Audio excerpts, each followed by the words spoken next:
Hello friends, சும்மா fish ஃப்ரைனாலே நம்மளுக்கெல்லாம் ரொம்ப பிடிக்கும். அதுவும் நம்ம ஹோல் ஃபிஷ்ஷை முழு மீனை நல்லா ஸ்பெஷலாக மசாலாலாம் தடவி எப்படி ரொம்ப டேஸ்டியாக டிஃப்ரெண்ட்டாக பண்ணலாங்கிறத நம்ம இன்னைக்கு வீடியோவில் பார்க்க போகிறோம். வாங்க வீடியோவுக்கு போகலாம். நம்ம எடுத்திருக்கிற மீனோட பேர் டிலாப்பியா. நம்ம இதை தமிழில் ஜிலேபி மீன் இல்லைன்னா ஜிலேபி கண்டை அப்படின்னு சொல்லுவோம்.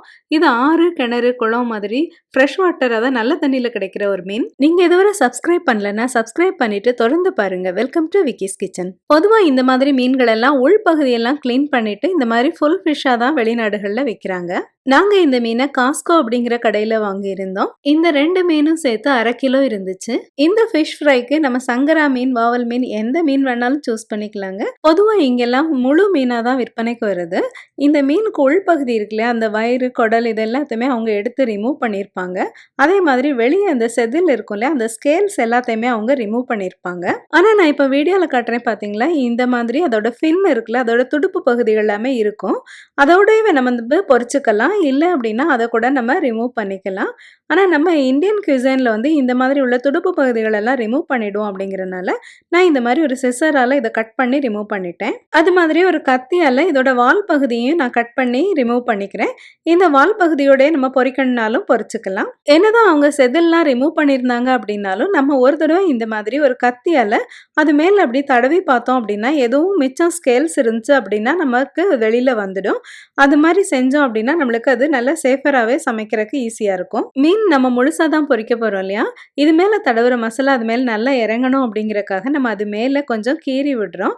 இந்த நல்ல ஷார்ப்பான கத்தியை வச்சுட்டு இது மேலே கொஞ்சம் இப்படி குறுக்காக லேசாக இப்படி கீறி விட்டுக்கிறோம். இது வந்து ரொம்ப அடியில் வரைக்கும் போயிடக்கூடாது, கொஞ்சம் சதையில் பட்டால் போதும். இந்த மாதிரி ஒரு டயகனலாக மட்டும் கோடு போட்டால் போதாது அப்படின்னு நினைக்கிறவங்க ஒரு இன்ட்ரு மார்க் மாதிரி கூட இது மேலே நம்ம இந்த மாதிரி கத்தியால் ஒரு கோடு போட்டுக்கலாம். இனிமேல் மீனை நல்லா கழுவி எடுத்துகிட்டு வந்துடுவோம். இந்த மீனுக்கு தேவையான மசாலா அரைச்சிக்க போகிறோம். மிக்சியோட சின்ன ஜார் எடுத்து வச்சுட்டு அதில் 1/4 கப் துருவின தேங்காய் சேர்த்துக்க போகிறோம்.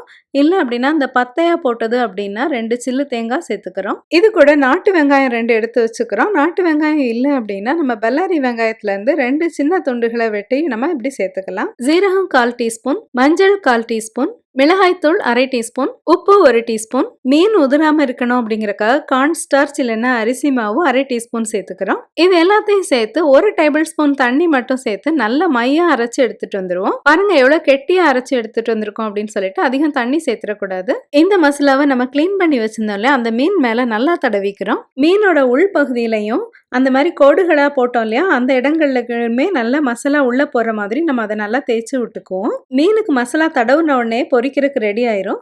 ஆனால் அந்த மசாலா நல்லா ஊறணும் அப்படிங்கறக்காக ஒரு 1/2 மணி நேரம் நல்லா ஊற வச்சுக்கலாம். இந்தியா மாதிரி ஹாட்டான நாடுகள்லாம் பார்த்தோம் அப்படின்னா இந்த மீனை வந்து நம்ம மசாலா தடவிட்டு கிட்டத்தட்ட இமீடியட்டாகவே நம்ம பொரிச்சிடணும். இல்லை அப்படின்னா ஃப்ரிட்ஜில் வச்சுருந்துட்டு நம்ம ஒரு 1/2 மணி நேரத்துக்குள்ளேயே பொரிச்சிடணும். குளிர்ந்த நாடுகளை சேர்ந்தவங்க அப்படின்னா இந்த மீனை வந்து நம்ம மசாலாலாம் தடவிட்டு ஃப்ரிட்ஜ்லேயே வச்சுக்கலாம். ஃப்ரிட்ஜில் 1 நாள் வரைக்கும் வச்சுருந்துட்டு மறுநாள் கூட நம்ம அதை சமைச்சிக்கலாம். அடுப்பில் ஒரு அகலமான வாணலியை வச்சுட்டு அது சூடானதும் அதில் ஒரு 3/4 கப் எண்ணெய் சேர்த்துக்கிறோம்.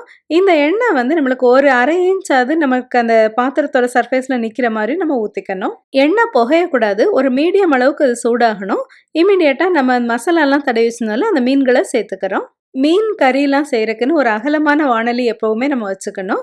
இந்த வாணலி வந்து நல்ல ஒரு திக்கான இரும்பு கடாய், அலுமினியம் கடாய், எவர் சில்வர் கடாய், அந்த மாதிரி மெல்லிசான கடாயில் நம்ம பொரிச்சோம் அப்படின்னா இந்த மீன் வந்து நம்மளுக்கு ஈஸியாக குக் ஆகாது. வெளியே மட்டும்தான் நம்மளுக்கு கொஞ்சம் அது கரிஞ்ச மாதிரி இருக்கும், உள்ளே வந்து நல்லா வெந்திருக்காது. மீனை போட்டதுலேருந்து ஒரு 3 நிமிஷத்துக்குள்ளே பார்த்தோம் அப்படின்னா அது திருப்பி போடுறதுக்கு ரெடி ஆயிரும். நம்ம ஒரு தடவை திருப்பி போட்டுட்டு அது கொஞ்சம் நல்லா வெந்திருக்கான்னு பார்த்துட்டு இன்னொரு தடவை கூட நம்ம திருப்பி போட்டுக்கலாம். மீனை எப்போவுமே ஒரு மீடியம் ஹீட்டில் தான் நல்லா வறுத்தெடுக்கணும். அப்போ தான் அது உள்ள வரைக்கும் நல்லா வேகும். நம்ம மீன் பொரிக்கும் போது இந்த மீனை சுற்றி இந்த எண்ணெயில் நிறையா பபிள்ஸ் மாதிரி தெரியுது இல்லையா, இந்த பபிள்ஸ்லாம் நல்லா குறைஞ்சிச்சு அப்படின்னா தான் மீன் நல்லா வெந்திருக்கு அப்படின்னு சொல்லி அர்த்தம். அப்போ தான் நம்ம திருப்பி போட்டுக்கிறதுக்கு அது கரெக்டாக இருக்கும். மீன் நல்லா பொரிக்கணும் அப்படின்னா நம்மளுக்கு அந்த கரண்டி ரொம்ப இம்பார்ட்டன்ட். நான் இப்போ சும்மா செஞ்சு காட்டுறேன் பாருங்கள். ஒரு குழம்பு கரண்டி வச்சு இந்த மாதிரி இதை பெரட்டி போடுறதுக்கு ட்ரை பண்ணுறேன். அப்போ வந்து நம்மளுக்கு அது வந்துட்டு நல்லா சப்போர்ட்டிவாக இருக்காது. ஒரு ஸ்பூன் அந்த மாதிரி வச்சுட்டு அதை கூட சேர்த்துட்டு நம்ம இந்த மாதிரி பெரட்டி போட்டுக்கணும். சாதாரணமான கரண்டிகளை யூஸ் பண்ணுறதை விட இந்த டர்னர் அப்படிம்பாங்களே, இந்த ஸ்லாட்டட் டர்னர், அதாவது தோசை கரண்டி மாதிரி இருக்குல்ல, இது கொஞ்சம் வளைவாக இருக்கும். இந்த கரண்டி வச்சு நம்ம டர்ன் பண்ணோம் அப்படின்னா மீன் வந்து நம்மளுக்கு ஈஸியாக பொரிக்கிறதுக்கு வரும். இந்த 2 கரண்டிகளையும் நம்ம கம்பேர் பண்ணோம் பார்த்தீங்களா? இந்த கரண்டி வந்து இந்த டர்னர் இருக்குல்ல, இந்த தோசை கரண்டி மாரி இத வச்சு பொரிக்கிறதுக்கு தான் நம்மளுக்கு ஈஸியா இருக்கும். ஸோ நம்ம இத சூஸ் பண்றது தான் பெட்டர். இந்த மீன் பொரிக்கிற பாத்திரத்தோட அடிப்பகுதி பார்த்தீங்க அப்டின்னா, நல்லா ஃப்ளாட்டா இருக்குது இல்லையா? இது ஒரு தோசை கல் மாதிரி இருக்குது இல்லையா? இந்த மாதிரி இருந்தா அப்படி தான் நம்மளுக்கு மீன் வந்து பொரிக்கிறதுக்கு ரொம்ப ஈஸியா இருக்கும். இல்லன்னா மீன் கொஞ்சம் உலையறக்கும் வாய்ப்பு இருக்குது. மீன இப்படி 2 சைடும் நல்லா புரட்டி போட்டுட்டு, 2 சைடும் நல்லா பொன்னிறமா நல்லா கிரிஸ்பியா வெந்திருக்கிற ஸ்டேஜ் வரைக்கும் நம்ம வறுத்துட்டு, அத வெளிய எடுத்துக்கலாம். இதுக்கு என்டையர்லி நம்மளுக்கு ஒரு 5 டூ 6 மினிட்ஸ் ஆகும். திலாப்பியா மீன் ஹோல் ஃபிஷ் ஃப்ரை ரெடி ஆயிருச்சு. இது மேல நம்ம எலுமிச்சம்பழ சாற பிழிஞ்சு விட்டுட்டு சாப்பிட்டோம்னா ரொம்ப டேஸ்டியா இருக்கும். முழு மீன எப்படி டிஃபரெண்ட்டா மசாலா தடவி பொரிக்கிறேங்கிற வீடியோ பார்த்தோமா? இந்த வீடியோ உங்களுக்குலாம் ரொம்ப பிடிச்சிருந்திருக்கும்னு நெனைக்கிறேன். அவசியம் லைக் பண்ணுங்க, ஷேர் பண்ணுங்க. நம்மளோட விக்கிஸ் கிச்சன் சேனல் சப்ஸ்கிரைப் பண்ணிக்கோங்க. மறுபடியும் இது மாதிரி ஒரு இன்ட்ரெஸ்டிங்கான வீடியோ இருந்து உங்கள நான் சந்திக்கிறேன். Until then take care. Sea you.